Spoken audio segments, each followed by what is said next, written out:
고용자, 사용인, 사용자 이런 말이 있는데 옛날에는 사용인이라고 불렀습니다. 근데 지금은 고용인으로 바꿨습니다. 사용인이라고 하면 전혀 법을 모르는 분들이 생각할 때는 좀 무슨 말인지 모를 수 있어요. 사용인이 뭔지. 근데 고용인이라고 하면 고용당한 사람, 직원 아니면 고용한 사장 둘 중에 하나라고 생각하겠죠? 자, 그래서 고용인이 있고요. 고용자가 있는데 고용인, 사람 인자가 붙으면 직원이고 고용자, 놈자자가 붙으면 사장입니다. 그래서 고용인은 옛날에는 사용인이라고 불렀다고요. 그 다음에 고용자는 사용자라고 불렀고 옛날에는 개업 공인중개사가 되겠죠. 중개업에서 고용자, 사장은 개업공개사고 직원은 보통 우리 현업에서는 고용인님 이렇게 안 부르고 실장이라고 말 많이 하죠. 여자분들은 실장, 남자분들은 부장, 뭐 상무. 저는 상무도 해봤어요. 전무하고 싶으면 전무하라고 하는데 그 전무, 상무 등의 명칭야를 불문하고 사실상 사용자, 고용자 지배하에 있는 사람이 고용인입니다. 두 가지가 있습니다. 자격증을 따가지고 취직한 사람이 소속공개사, 자격증 없이 취직한 사람이 중개보조원입니다. 용어정의에서 소속공개사란 개업공인중개사에 소속된 공인중개사로서 중개 업무를 하거나 개업공개사의 중개 업무를 보조하는 자를 말하고 중개보조원은 공인중개사가 아닌 자로서 개업공개사에 소속되어 현장 안내 및 일반 서무 등 단순한 업무를 보조하는 자를 말합니다.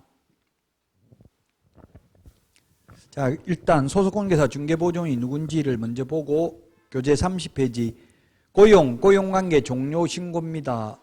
먼저 고용신고인데 고용인, 즉 직원을 고용한 경우에는 업무 개시 전까지 밑줄 지났네요. 업무 개시 전까지 등록관청에 신고해야 됩니다. 옛날에는 10일 이내에 신고하도록 되어 있다가 개정됐습니다. 왜 그렇게 했어요? 10일 이내에 신고하도록 되어 있으니까 가서 단속하러 가서 왜 고용신고 안 하고 근무합니까? 하니까 전부 다 출근한 지 일주일밖에 안 됐는데 조금 이따 하면 되잖아요. 이렇게 해버리니까 처벌할 수가 없어가지고 이제 업무 개시 전입니다. 업무하고 있으면서 고용신고 안 했다면 이제 공인중개사법 위반으로 업무정지 사유입니다. 고용신고는 업무 개시 전인데 고용관계 종료신고는 10일 이내입니다. 사후 10일 이내에 신고해야 됩니다. 왜냐하면 미리 그만둔다고 말하고 그만두는 사람도 있지만 그냥 월급 받으면 안 나오는 사람들이 많아요. 월급 받아가지고 안 나오면 사장님들도 반성을 해봐야 돼. 여러분이 만약 사장이 됐는데 직원이 월급만 받으면 매달 그만두면 뭔가 사장에게도 문제가 있다는 이야기예요. 아니, 저한테 수업 들었던 분이 개업해가지고 사장님인데 그러더라고. 저한테 막 하소연을 하더라고. 나는 인덕이 없어서 오는 인간들마다 한 달만 되면 자꾸 그만둔다 이러길래 네가 먼저 좀 반성을 해봐라 이랬더니만 저하고도 인연 끊었어요. 너하고도 이제 말 안 하겠다 하더라고. 그러니까 자기를 모르는 거예요. 그 자기는 월급 100만 원 주는데 그만뒀다 이렇게 총각이 그만뒀다고 흥분하더라고요. 자기가 100만 원 주는 사람은 커요. 100만 원이 크죠. 사실 주는 사람은. 근데 받는 사람 입장에서 100만 원만 받아가지고 먹고 살기 힘들 수 있어요. 그 젊은 분이 그 원룸 같은 거 블로그 마케팅 블로그 작업해가지고 엄청나게 많이 했거든요. 한 1,000만 원 정도 소득을 올렸어요. 그러면 그 사람 없으면 못하는 거거든요. 그 개업공개사는 자기는 하지도 않아요. 그러면 어느 정도 좀 한 300만 원 정도만 주면 잘 다닐 거예요. 제가 볼 때는. 아니 꼭 무조건 300만 원 주는 게 아니라 기본급 주고 어느 한 건 하면 뭐 5만 원을 주든 뭐 10만 원을 주든 줘야 뭔가 더 하고 싶은 생각이 생길 거 아니에요. 무조건 뭐 100건을 하든 한 건 하든 똑같다고 하니까 재미가 없으니까 그냥 그만둬버리더라고 한 달 하고.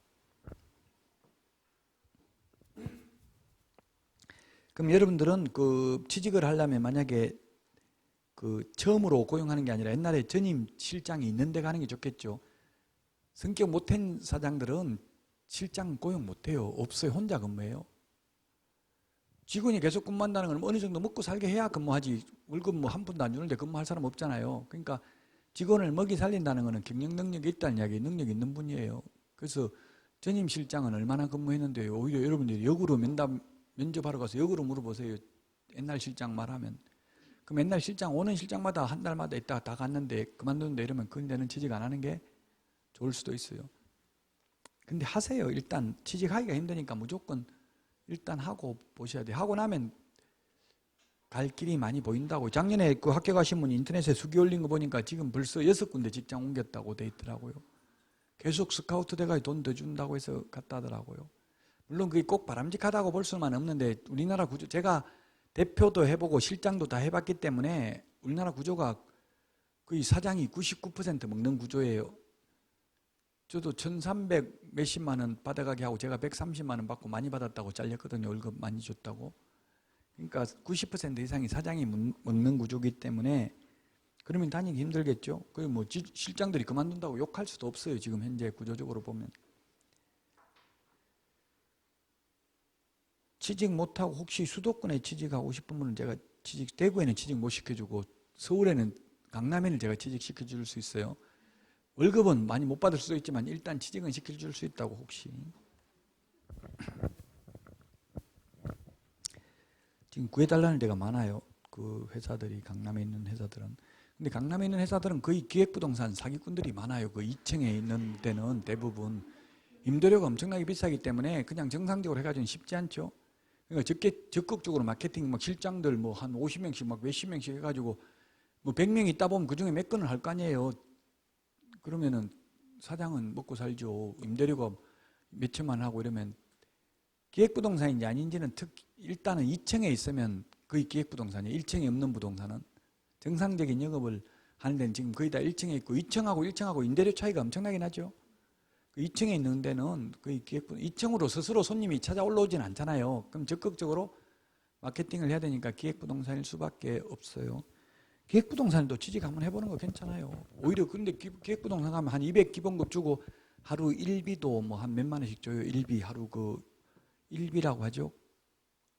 밥값 같은 거 이런 거 한 만 원 이상은 준다고. 만 원에서 한 5만 원 정도 줘요. 일비도. 그 대신에 그냥 돈 주는 건 아니겠죠. 하루에 뭐 했는지 고객 그 텔레마케팅 전화한 그 내역 명단 다 제출하라고 이렇게 한다고요. 그럼 가짜로 뭐 아무 이름이나 적고 전화번호 적어서 제출하든지 해야지. 그 전화 텔레마케팅 이런 거 하라고 준다고요. 일비 같은 거 기본급도 주고. 그럼 한 달만 다니고 그만둬야 돼. 한 건도 못하면 계속 다니기가 어려워요. 뭐 다른 사람은 한 건 했다고 한 건 하면 중개보수를 현금 5만 원짜리 신건 바꿔가지고 이게 쟁반 같은 데 얹어가지고 막 주면서 박수치고 한 건 했다고 또 한 건 한 사람이 밥 사고 이러거든요. 그런데 가면 그러니까 막 이거 한 건도 못하면 다닐 수가 없어요. 그럼 내가 한 건 사기라도 해야 돼요. 내가 사는 순간 그게 손해보고 나온다고 봐야 되겠죠. 그럼 그냥 한 달 하고 그만두면 돼요. 그런데 경험만 쌓고. 저는 기획부동산도 근무해봤고요. 제가 기획부동산 강의도 해봤어요. 기획부동산에서. 왜냐면 그냥 기획부동산 모이라면 사람 좀 이상하잖아요. 그러니까 재테크 뭐 이런 거 부동산 강의해준다고 어디 가는지 물어보면 그냥 몰래대고 오라고 그래요. 어디 가는지 말하지 말고 일단 가보면 안다. 원래 다단계 이런 건 어디 가는지 말 안 해주잖아요. 가서 그냥 들어보면 일단 좋은 데 있다. 일단 따라와라. 일단 이렇게 밥 사줄게. 일단 가보자. 이렇게 하지. 뭐 어디 간다고 말하면 안 오잖아요. 아예 오지도 안 하잖아요. 그러니까 말 안 하고 그냥 데리고 와요. 그래서 그냥 강의 들으면 처음부터 뭐 이런 거 하라고 하면 그러니까 이제 좋은 거 그냥 부동산 관련 상식 같은 거 이런 거 강의 전화한다고요. 하고 나면 이제 직원이 나와가지고 그 뒤에 이제 이 하는 걸 기획부동산은 말 안 하죠. 그냥 좋은 거예요. 아주 좋은 거. 네트워크 마케팅 이런 거 이제 강의를 한다고요. 자, 그 다음에 동그라미 3번에 보니까 고용신고를 받은 등록관청은 공인중개사 자격증을 발급한 시도의사에게 그 소속 공인중개사의 자격 확인을 요청해야 된다. 그래서 우리 그 핵심 비교정리 프린트 51번에 동그라미 3번에 보면 소속 공인중개사 고용신고할 때 자격증 사본을 제출하지 않습니다. 확인해야 요청해야 된다. 동그라미 3번. 그 뒤에다가 자격증 미제출 이렇게 하면 되겠죠. 자격증 사본 미제출 제출하지 않는다고요. 그 다음에 4번 고용인의 종류에는 보면 소속공인중개사 보조원입니다. 고용인의 고용관계 종료는 임의사항이다. 이 말은 이걸 또 잘못 오해하면 그러는데 직원을 뭐 10명을 고용하든 100명을 고용하든 고용 안 하든 그게 자유다는 뜻이에요. 직원을 몇 명 이상 두어야 된다 이런 말은 없죠. 뭐 한 명도 없이 혼자 사장 혼자 해도 되고 직원을 몇 명 둬도 상관없다는 이야기, 자유라는 이야기는. 그 다음에 동그라미 5번 소속 공인중개사 또는 중개보조원으로 외국인을 고용하는 경우에는 결격 사유에 해당되지 않냐을 입증하는 서류를 첨부해야 된다. 그런데 시험에는 소속 공인중개사를 외국인으로 고용하는 경우는 자격증 사본을 첨부해야 된다. X로 출제됐어요. 자격증 사본 첨부가 아니라 자격증 제출 안 한다고 했죠. 결격 사유에 해당되지 않냐을 입증하는 그 국가에 주재하는 대한민국 영사관이 확인하는 공정서류나 증명서류 또는 아포스티유 확인서를 제출해야 됩니다.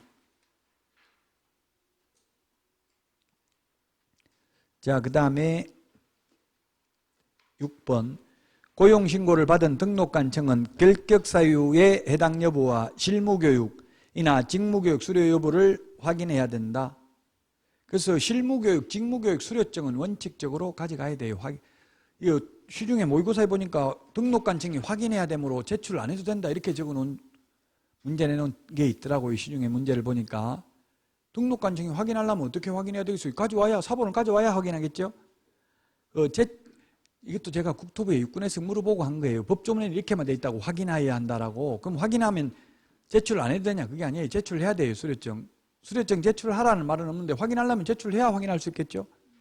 결국은 실무교육, 직무교육 수료증을 제출해야 됩니다. 실무교육은 반드시 4일을 받는데 3일은 출석을 해야 되는데 직무교육은 3시간 이상 4시간 이하 받는데 인터넷으로만 받고 그냥 인터넷에 출력하면 됩니다. 수료증. 3시간 그냥 인터넷 틀어놓으면 됩니다. 3시간. 근데 들어야 되겠죠. 어쨌든 3시간만 들으면 됩니다.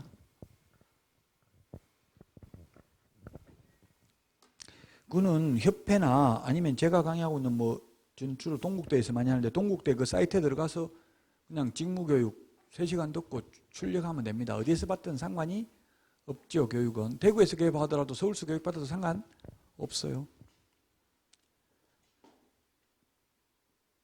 자, 그 다음에 양가로 2번 고용인의 업무상 행위와 책임입니다. 개업공개사가 고용한 고용인의 모든 행위가 아니라 무슨 행위라고 되어 있어요?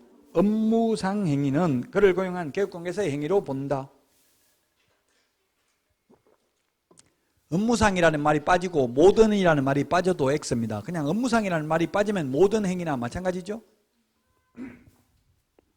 추정하는 게 아니라 본다. 추정하는 게 아니라 본다. 업무상 행위입니다. 그래서 이 업무상 행위인지 아닌지는 사회통념상 판단해야 된다. 그래서 개업공개사의 주관적 의사가 중요한 것이 아니라 객관적 사실로 보아서 업무상 행위인지 여부를 판단해야 된다. 그래서 판례를 보면 실장님이 그 매수인이 매도인에게 전달해달라고 계약금, 중도금 맡겨놓은 걸 떼먹고 도망가 버리고 출근을 안 한 거예요. 그러면 그 사장이 책임져야 되는지 여부, 업무상 행위라면 책임져야 되죠. 그 사장은 나는 돈 떼먹으라고 시킨 적 없다. 맨날 교육하고 나쁜 짓 하지 말라고만 시켰지 내가 돈 떼먹으라고 시킨 적도 없다. 근데 내가 왜 갚아야 되냐? 자식도 마음대로 못하는데 직원 잘못한까지 내가 어떻게 다 책임지냐? 갚아야 돼? 안 갚아도 돼요? 사장이? 갚아야 된다. 업무상 행위다. 판례가. 즉 주관적 네가 중개물을 시키려고 하고 안 하고 그게 중요한 게 아니라 객관적으로. 객관적이라는 건 뭡니까? 손님 객자잖아요. 손님 입장에서 의뢰인 입장에서 판단한다고. 주관적이라는 건 주인 입장에서 생각하는 거잖아요. 주인인 사장 입장에서 주관적으로 생각하는 게 아니라 판단하는 게 아니라 객관적으로 손님 객자라고요. 손님 입장에서 보고 판단해야 된다. 중개 업무인지 여부는. 그래서 우리 국민 재산권을 보호해야 된다는 입법 취지에 비춰볼 때 물론 국민 재산권 보호라는 말은 없지만 법조문에 국민 경제이바지가 따지고 보면 국민 재산권 보호하고도 같은 의미거든요. 그래서 결국 국민들을 보호해야 되니까 업무상 행위로 봐야 된다. 그래서 사장이 책임져야 된다. 그럼 사장 개인 돈 없으면 협회 공제조합으로부터 공제금을 받을 수도 있다고요. 계약금, 중도금 떼먹고 가면. 자, 그 다음에 동그라미 2번 민사 책임 및 형사 책임이 있다. 개업공개사는 무과실 책임으로서 민사 행정상 책임을 진다. 니은 개업공개사와 당의 고용인은 부진적 연대 채무관계에 있다. 중개의뢰인은 선택적 또는 공동으로 손해배상 청구가 가능하다. 디귿 구상권 행사 가능하다.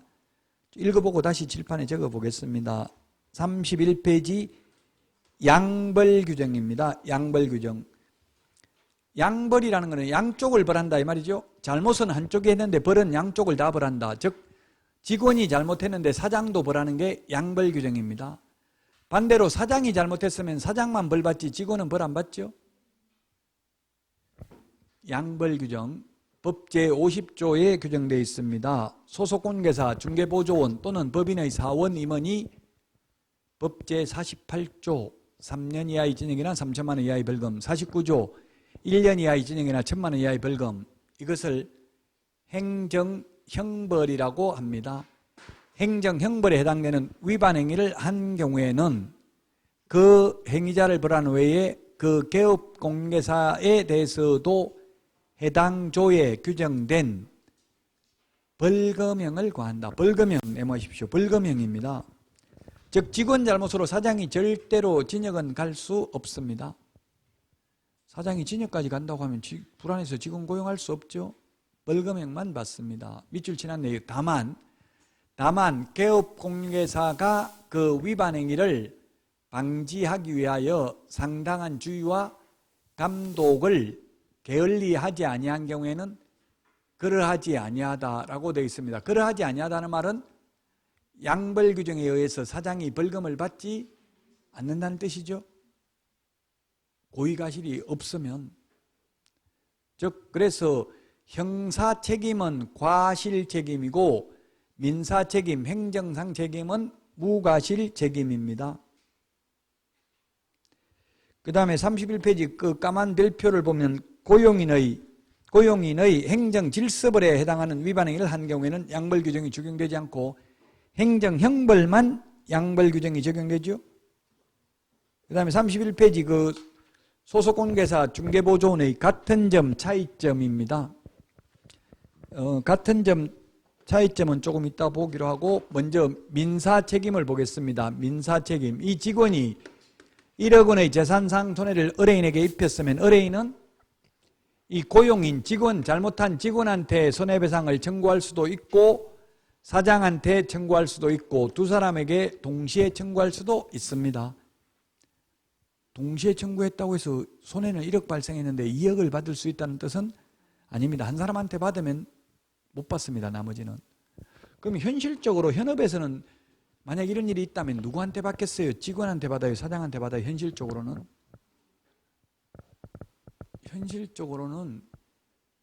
보험회사에서 줍니다. 즉 공제조합이 줍니다. 협회 공제조합이. 그러면 공제조합이 주면은 이 개업공개사한테 구상권을 행사하고 개업공개사는 다시 고용인에게 구상권을 행사할 수 있습니다. 구상권은 민법 용어입니다. 너가 갚아야 될 돈을 사장이 내가 갚았으니 내가 갚은 돈을 다시 돌려달라고 요구하는 것을 구상권이라고 하죠. 지금 뭐 이게 뉴스에 나온 거 보니까 대구 코로나 이거 신천지에 구상권 행사하기 어렵다고 보더라고요. 법조인들은. 근데 지금 뭐 이태원 이런 거는 지금 긴급 명령으로 이제 조사 그 검사 안 받아가지고 나중에 추후에 발견되면은 구상권 행사하겠다 뭐 이렇게 하더라고. 구상권 이제 병원비하고 이런 거 다 청구하겠다는 얘기 다른 사람한테 옮긴 거 치료비까지 전부 다 그 구상권 행사입니다. 대신 내가 일단 정부에서 지금 무료로 검사 다 해준다더라고요. 안 갔다가도 이태원 갔다 이렇게 받고 싶어가지고 이태원 갔다 이렇게 하면 다 공짜로 검사해 준대요. 근데 검사는 받는 거는 좋은데 저 같은 경우 검사 받아버리면 2주 동안 격리돼야 돼요. 안 나와도 그 증상이 안 나타나도 2주 지금 명단 다 적는 게 뭐예요? 여러분 중에 한 명이라도 걸리면 저도 2주 동안 강의 못해요. 다른 학원도 이게 명단 다 적잖아요. 전화번호 왜 적겠어요? 이게 전부 전화해가지고 다 받아라고 하고 검사 다 받아라고 하고 2주 동안 그 여러분들 조심해야 돼. 내 하나만 안 걸리면 끝이 아니라 제가 하나 걸리면 2,000명 이상 전부 다 격리돼야 돼요. 그 비용이 엄청나잖아요. 격리되면 또 정부에서 100몇십만 원 지원해줘요. 그 대신에 위반하고 어디 나가 또 다니다가 적발되면 진역에 있지며 감옥 가요. 전자팔찌 차고 있어야 되나 보더라고요. 격리해도. 어디 가는지 다 동선을 파악하고 있다고요. 특히 조심하셔야 돼요, 여러분들도. 저도 뭐 진짜 불안해가지고 어디 다니지도 못하겠어요. 근데 어쩔 수 없이 옛날에는 한 달 전만 해도 기차 혼자 타고 왔는데 요즘은 바로 옆에 다 앉아 있더라고요. 옛날에는 이게 뛰어가지 앉았거든요. 이제 사람이 많으니까 뭐 그냥 옆에 안 앉을 수가 없잖아요. 오늘도 옆에 앉아가지고 자꾸 뭐 기침하고 이렇게 마스크도 안 끼고 이러니까 밖에 나가가지고 서가지고 있었어요.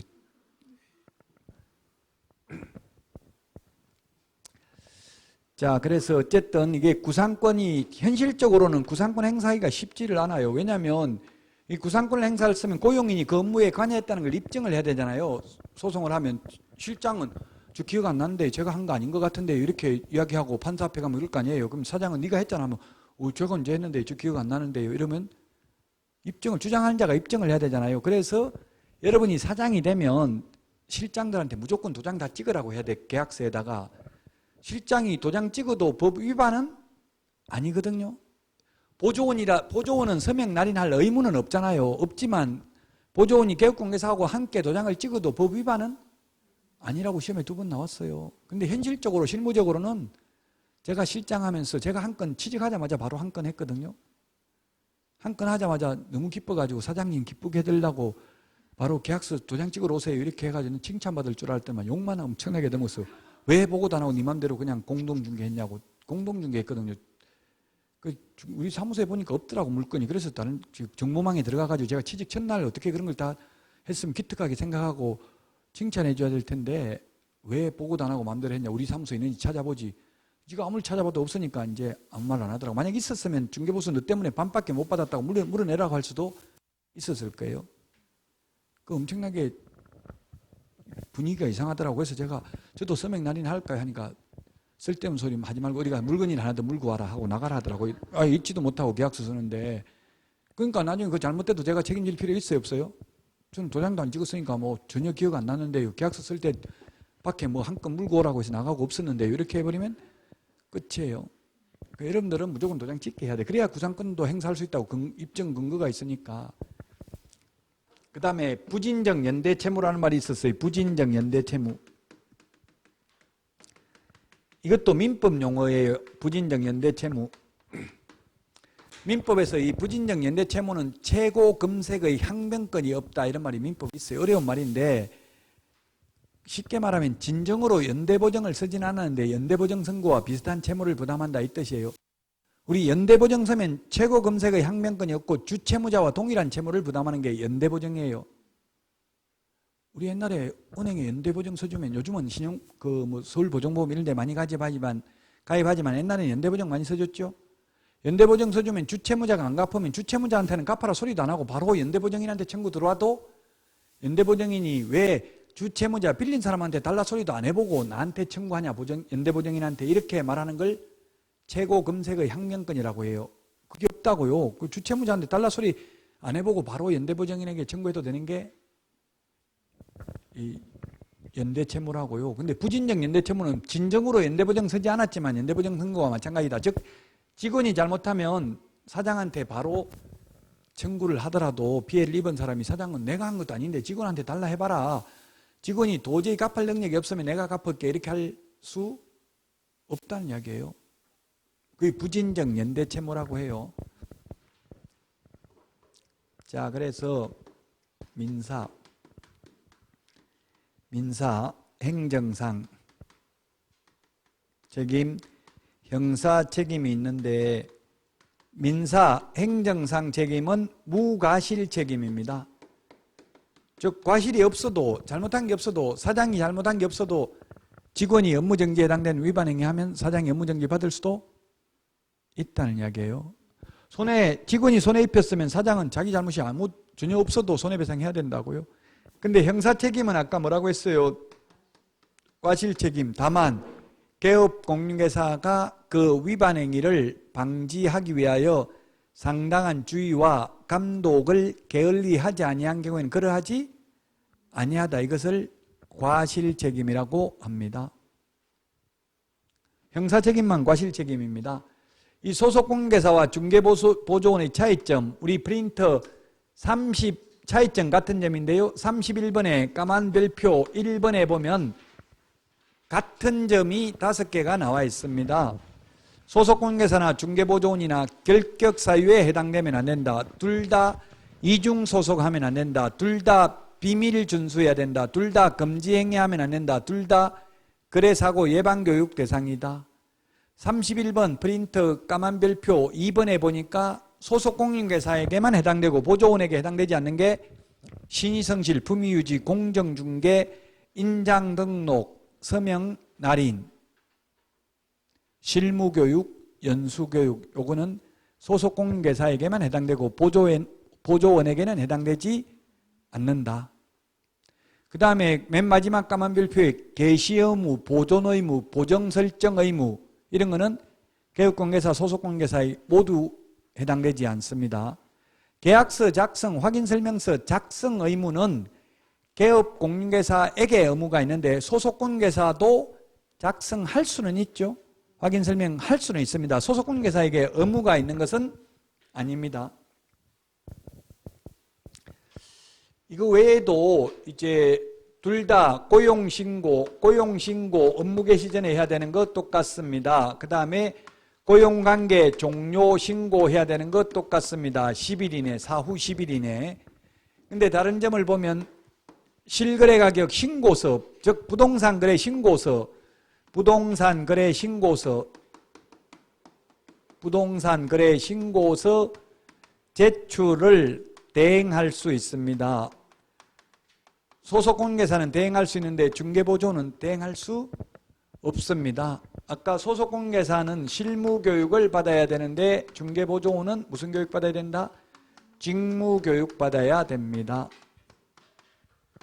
소속공개사는 연수교육의 대상이지만 보조원은 연수교육 대상이 아닙니다. 그 다음에 둘 다 행정형벌 대상입니다. 잘못하면 징역 벌금 받는 것은 똑같습니다. 근데 소속공개사는 자격정지라는 행정처분 대상입니다. 그러나 중개보조원은 행정처분 대상이 아닙니다.